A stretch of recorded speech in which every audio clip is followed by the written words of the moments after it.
కానీ ఇక్కడ మార్పు తీసుకురావాలంటే ముందల స్కూల్ ఎడ్యుకేషన్ లో మార్పులు తీసుకురావాలి.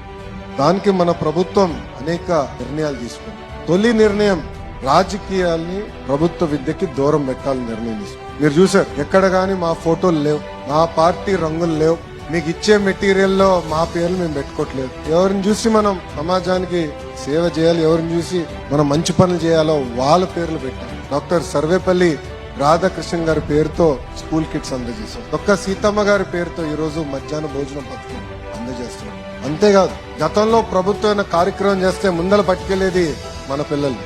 ముఖ్యమంత్రి గారి ప్రోగ్రామ్ వస్తే మనం వెళ్ళాలి, మంత్రి గారి ప్రోగ్రామ్ వస్తే మనం వెళ్ళాలి. నేను ఆదేశాలు జారీ చేశాను, మన పిల్లలు ఎక్కడికి వెళ్లారు, వెళ్ళి చదువుతారని. ఏ ప్రోగ్రామ్కి వెళ్ళేదంటే ప్రభుత్వ పాఠశాలలో కానివ్వండి, జూనియర్ కళాశాలలో కానివ్వండి, ఎక్సెప్ట్ జాబ్ మేళాస్ ఇంకెలాంటి కార్యక్రమాలు కూడా జరిగేదానికి లేదని మేము నిర్ణయం తీసుకున్నాం.